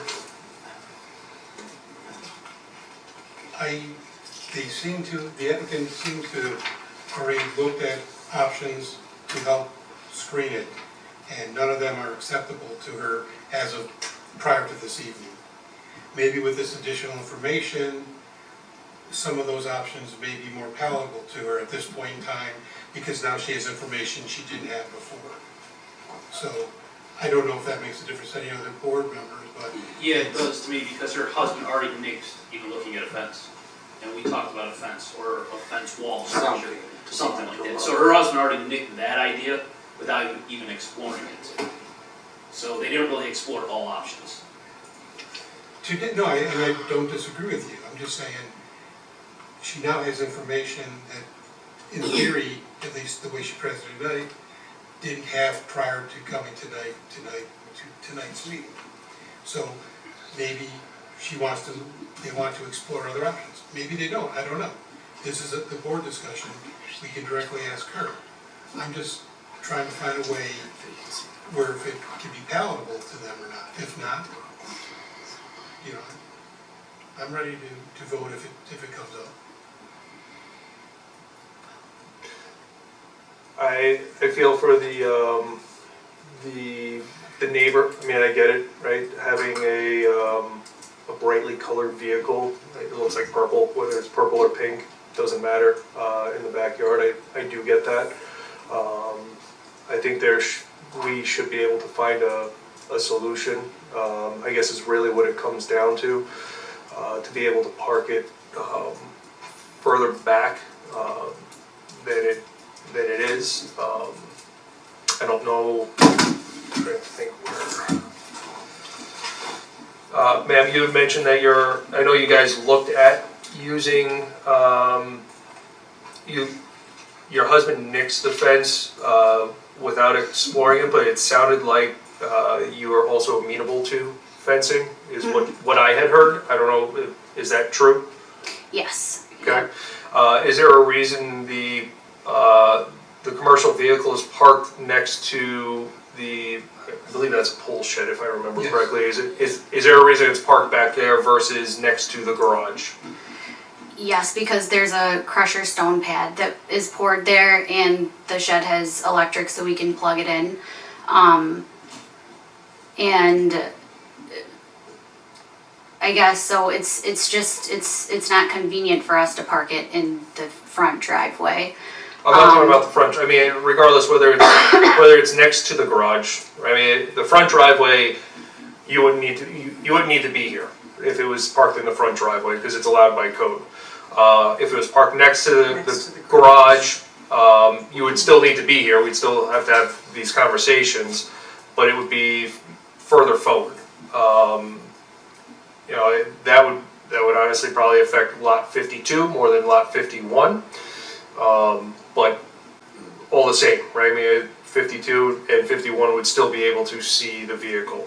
May I ask about the camo netting again? If it's the pink color that's the problem, we can put that over it every time? My fear with camo netting is that it's not a permanent solution.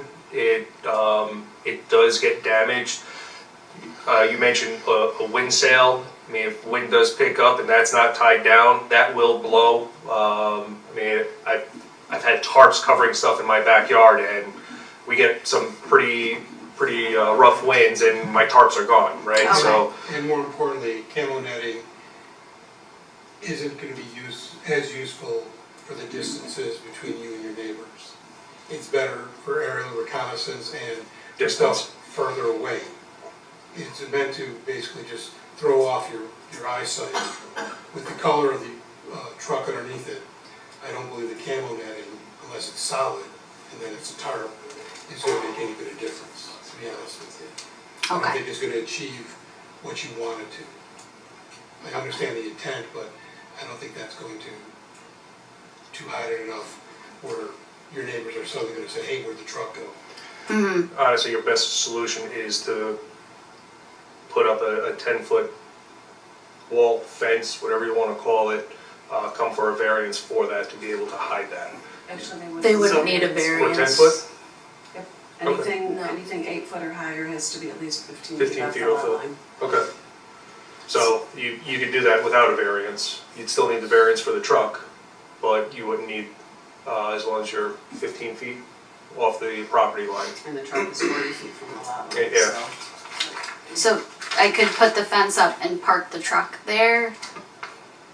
You could park the fence up without a variance, Mm-hmm. but you would still need a variance to park the truck in its location. Hey, Mike? Yeah. Here's a question. Excuse me, miss. You said your storage place is an hour away, right? Yes. Did you ever explore moving your storage place closer?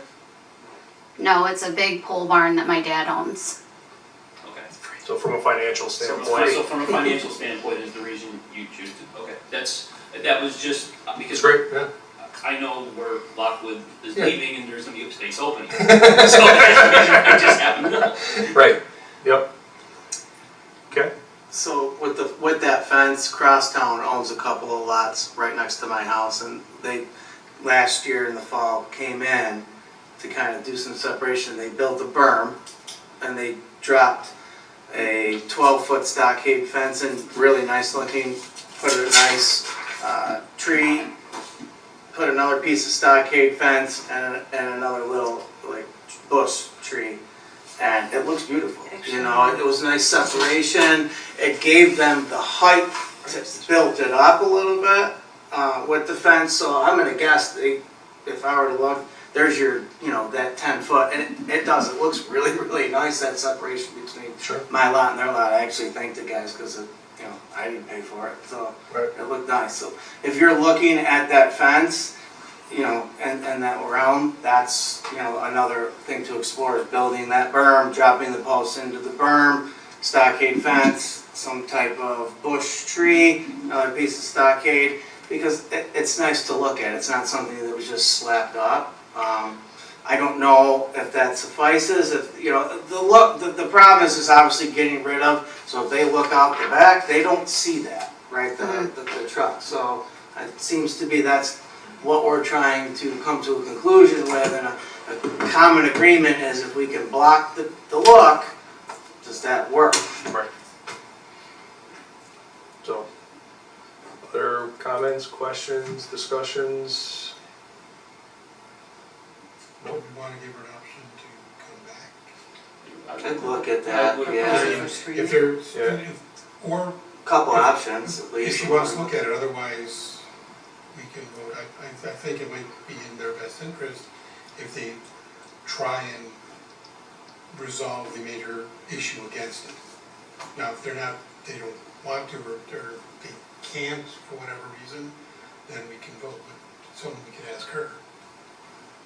I don't know, I mean, are you interested in looking at potential options to screen it? Or if you've already, as you said, your husband nixed the fence and the tree, or the trees/shrubs or arborvitae's were too expensive, I can guarantee you the 12-foot fence is not gonna be inexpensive. Okay, So it's one of those things where if you wanna go back and discuss it to see if it's worth the cost of potentially screening it versus just finding a different solution, potentially off-site or in your driveway. Or in your driveway, if it's in your driveway, you're done, there's nothing else you need to do. But if you want it in your backyard, it's gonna need to be screened.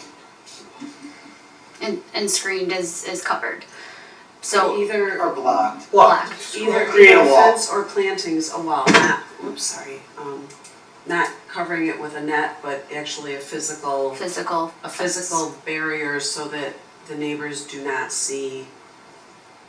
If I were to Doesn't agree make to sense. that today, is that something that would be granted? Or is that something that I would need to revisit? I have no problem if she agreed to that today, personally. It solves the problem. Yeah, well, and typically what we do is we condition it that Yeah. within so many months, the fence has to be up, or the plantings, or, actually, I'd like Adam's suggestion of a section of fence and a Yeah, but now bush you're and getting fence. Erica, something that can you you're pull up gonna the images again, please? For that, you need drawings for that?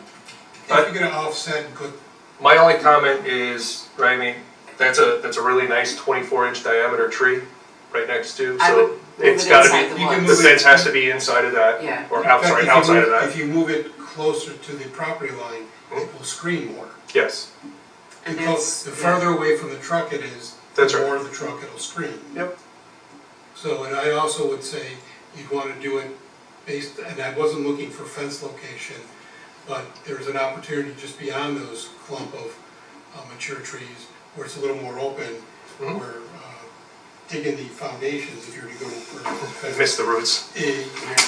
you're gonna run into a lot of stuff. That's why I'm saying, I don't want to make you think that if you say, oh yeah, fence, it's not going to be inexpensive. Okay, I'll do it for you. It will be. you're definitely gonna thank need you.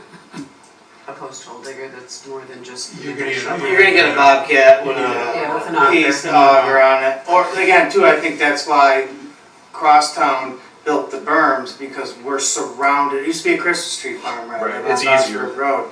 They built up a 5-foot berm, they had 5 feet to already go into. So Okay. it solved a lot of problems, and what we're referring to is The roots. hitting roots and rocks and everything that were in the ground. It's almost like they created the ground to skip all of that. And we're not saying this to scare you off, we're just letting you know what we think are potential issues. I appreciate If you were to go, or if you were to agree to that you're gonna have to. Erica, something to, It is the board's decision whether to condition the approval or to table this application. If the applicant would like to discuss the financial options of fencing, then it would be recommended to table this evening to not provide extra. yeah, so, Let them get. I would be to willing it. for a fence. Yes. I I'm would- sorry, say that again? I would be willing to make a fence. Okay, so with that, I would propose that we vote.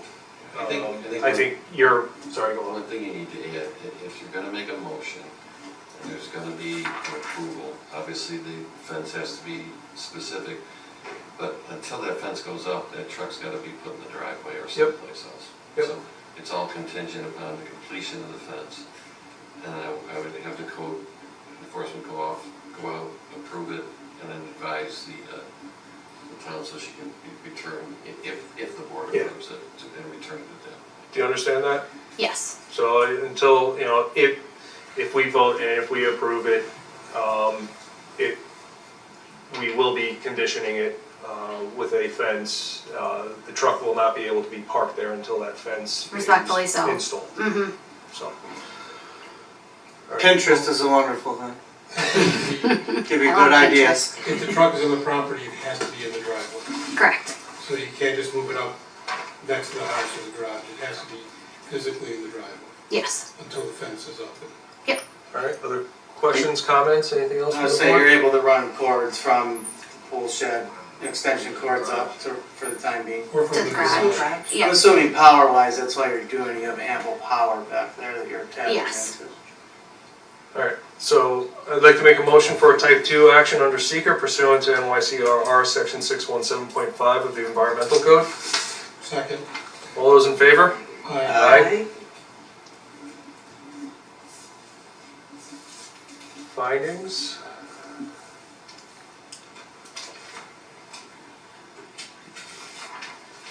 So the public commentary part is over at this point. So it would be out of order. If the chair wants to give you an opportunity, if it's something that's gonna add to their decision, you want to give the gentleman an opportunity to respond to anything? Sure. I don't know whether close it or not, but it can be reopened. I'll reopen it. You got, I'm okay with a 5-foot berm and 5-foot fence with natural vegetation. If it's natural, if it's just a plastic fence, I'm opposed to that because it's a residential area.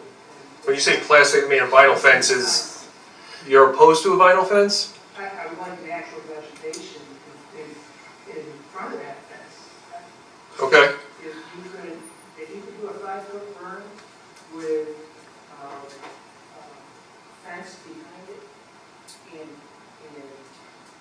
bushes or arborvitae's on top of that berm, that hide the. I would tell her to drive by to get an idea of what that looks like with the berm and the fence and the arborvitae's and plants. Let me ask you this, and again, we're trying to find a compromise. If a 10-foot fence was put up, now we're talking, you said natural, right? So I'm gonna sit here and say pressure treated 10-foot fence, right? I mean, that's wood, that's as natural as we're gonna get. With plantings that go in front of it, would that be acceptable? And whether there's a berm or not, I mean, from my perspective, it's being blocked. So I guess I wanna understand, you know, the fence going up will end up avoiding any balls being kicked onto the applicant's property and going underneath the truck. It will block the view to the vehicle. There's vegetation, I mean, I'm looking at this, there's a 20 to 30 foot of mixed mature and sapling trees that are there. So planting arborvitae's in that area, they're not gonna grow, they're gonna die because there's no sunlight that's within that area. Are there other types of vegetation that could grow in there? There is, I'm sure there is. I'm not a landscape architect, but I'm sure there is. So my question is, if there was a 10-foot fence that went up, would that be acceptable? Okay, Then you 10 wouldn't say it then. right. You wouldn't say it. Purple truck or fence. Well, okay, I would like to Stop, yeah. bring it back to the board. Yep. To the board. So we're not having an argument, we're asking questions and responding with answers. So if there are no further questions, then we need to continue forward, please. So I'm gonna ask one follow-up question. My question was if it was a fence, and your comment to me was if it was just a fence, the answer would be no. So if it was a fence and vegetation, just a fence and vegetation, I'm getting a head nod, so that sounds like that's a yes. I'm trying to be realistic. I don't know what will grow in that area. As I look at the photo that's up on the screen, there's saplings, but nothing else is growing in that area on that side. That would be between you and the fence itself. There might be stuff that grows. So if the applicant attempts to grow, let's use arborvitae as an example, and they die, now you have a fence. And so I'm getting back to, I'm not saying we don't put that stipulation on, that additional vegetation gets planted. You're planting in a dense, small wooded area. The likelihood of anything growing in that area is limited. So if she attempts it, the vegetation dies, you end up with a 10-foot fence, which is, the shed is, I don't know, an 8-foot or a 9-foot shed. If the vehicle's not parked there, you now still have a wall, right? I mean, it's the same length, it's the same component. So from a compromise standpoint, if we were to ask for a 10-foot fence with vegetation, would that be acceptable? You say 10 foot high or 10 foot high fence. 20 feet long, give or take. 20 feet long to block the vehicle. 10 feet. Correct. Yep. Yeah, I think so. Okay. The other question I had is there is a difference between code 350.44 and 350.45. It's gonna come up here. Alright, I guess if he's going to. Yeah, if you're gonna start citing the codes, I'm gonna need you to speak into the mic, so come on up.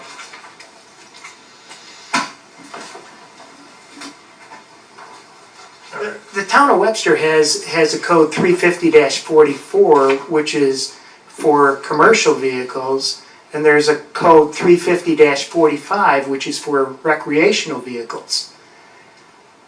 Yep. Why is there a distinction? And Because one of them is for a business purpose, which excludes it from the recreational definition. so, and that's my point, Mr. DeMarco, is this is a commercial business. This is a commercial food truck. It has their commercial advertisement on it. So there's a distinction there. And they give them options. You can park it in the garage, you can park it in the driveway, you can park it outside. I'm sorry, and I forgot your name. Tom Pikunka. Last name? Pikunka. Pikunka? Yes. Pikunka?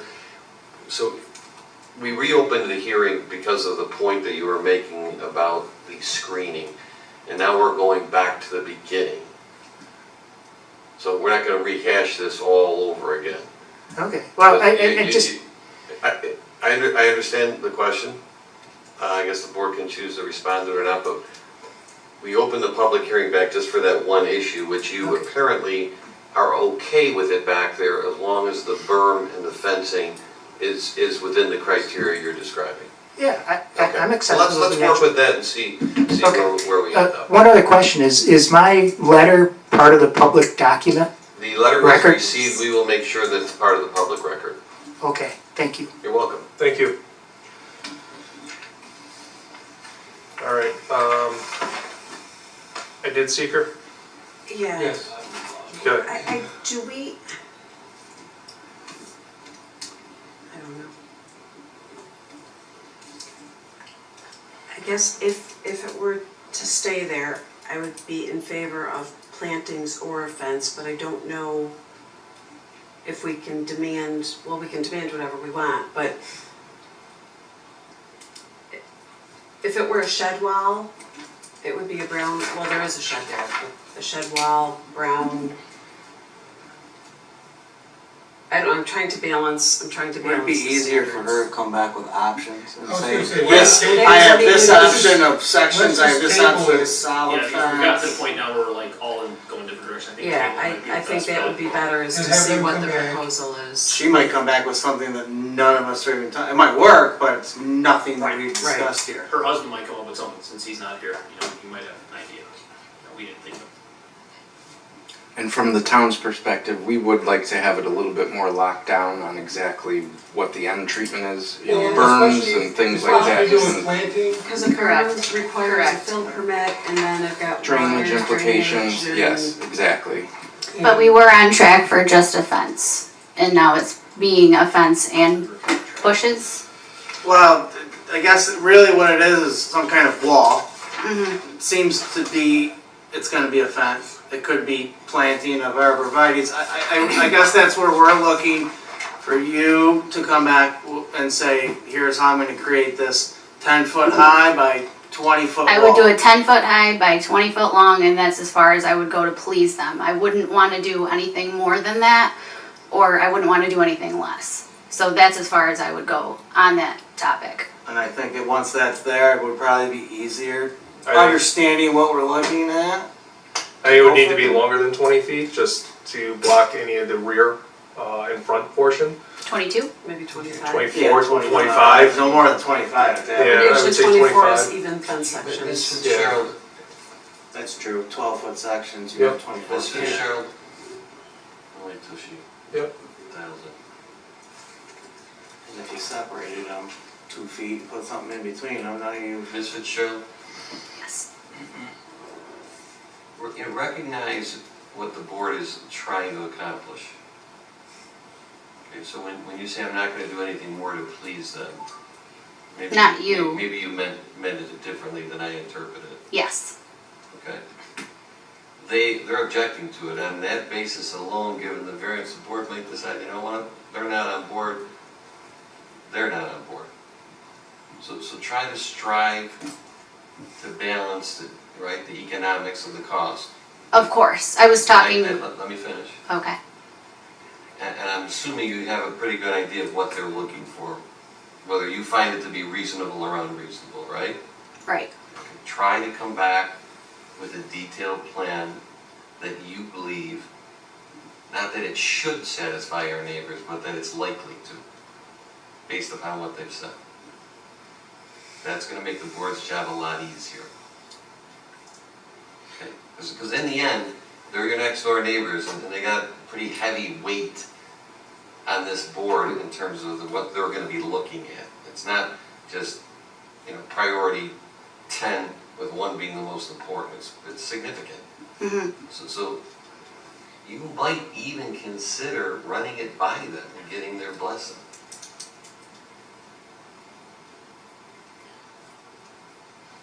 Do you understand? You know what they say on the street, do you feel me?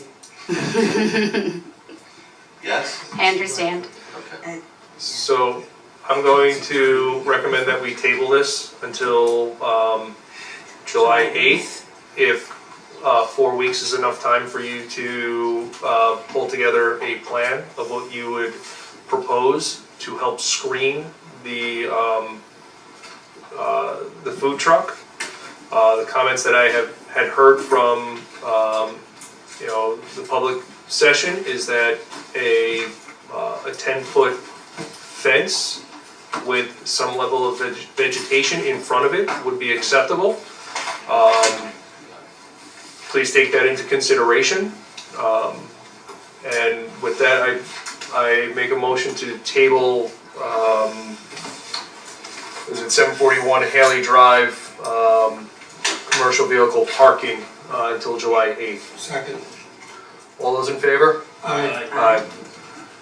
So we will see you July 8th. Okay. Okay? Thank you. In all honesty, though, Pinterest is a wonderful thing for those ideas. I use it all the time for my rentals. I will use What- it. Thank What is the you. address that you're recommending? So, you talking about me? Yeah. I'm sorry. So if you drive down Fosburg Road, there, Fosburg and Adams right at the corner, Crosstown has a lot right on the corner.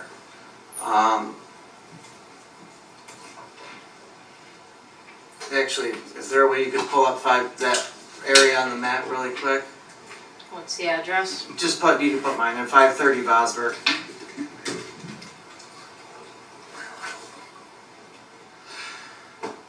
Okay, so to the right, 453, that lot right there next to Pheasant Run, Crosstown owns that. So I'm 530, so you'd see my above ground pool right there. Literally separating the two, they just put up that berm, and they have 3 12-foot sections of stockade as well as arborvitae. So it's an idea. Again, it looks very nice. Okay. Even if you got something off of that and changed it around, it's something to really go on. And truthfully, again, the reason why I say Pinterest and something like that too is if you bring it to them and show them this is what I'm looking at putting up there, Okay. it might work all the way around in a month, right? And visually, everybody's a visual learner. It makes a lot more sense when they're looking at something versus telling them this is what's going on. All right, thank you. Yep. Thank you. Thank you.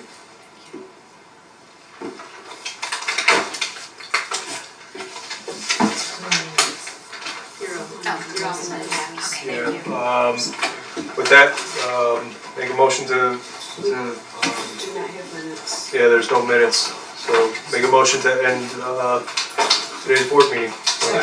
Zoning meeting.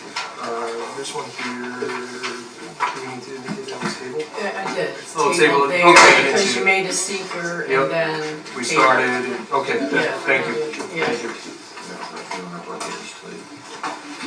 Yeah, you got that right.